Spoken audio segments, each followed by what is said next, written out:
नमस्कार दोस्तों। आज मैं आपको सुनाने जा रही हूँ मुंशी प्रेमचंद की एक ऐसी मार्मिक कहानी जो हर इंसान के दिल को छू जाती है।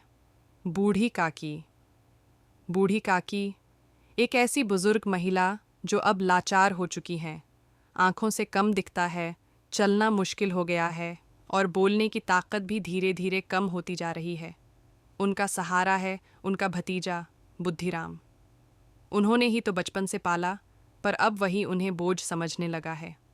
काकी का दिन कोने में बीतता है, जहाँ न कोई बात करता है, न कोई पूछता है कि भूख लगी या नहीं।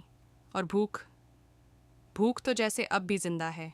जब रसोई से घी की खुशबू आती है, जब कोई हलवा तलता है, जब पूरी की खुशबू हवा में घुलती है, तो बूढ़ी काकी की आत्मा तड़प उठती है। पर आवाज़ उठाने का हक जैसे छिन गया है उनसे। बस इंतज़ार करती हैं कि कोई आकर पूछे, काकी कुछ खाओगी? एक दिन घर में शादी की तैयारी होती है। बुद्धिराम के बेटे की सगाई है। घर में मेहमान, हलचल, मिठाइयाँ, पकवान, सब कुछ बन रहा है। काकी को भी आस बंधती है, आज तो ज़रूर कुछ मिलेगा। आज तो घर में उत्सव है। पर दिन बीत जाता है, शाम हो जाती है।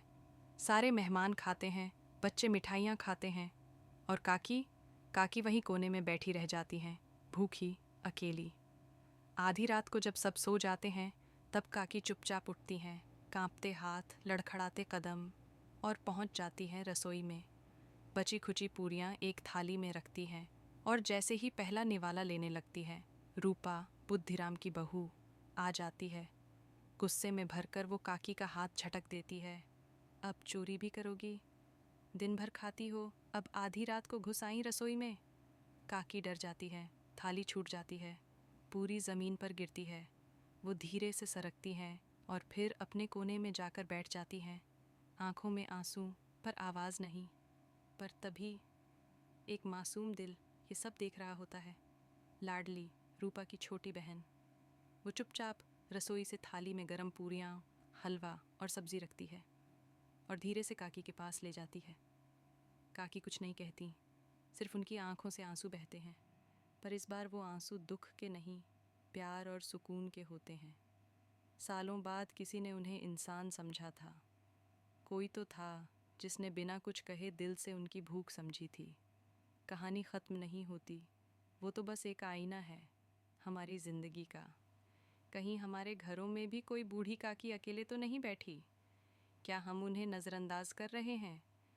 भूख सिर्फ पेट की नहीं होती, प्यार की भी होती है। अगर ये कहानी आपके दिल को छू गई हो, तो बस एक बात याद रखिए, बुज़ुर्गों को चुपचाप सहने मत दीजिए। उन्हें जीते जी महसूस कराइए कि वो हमारे अपने हैं।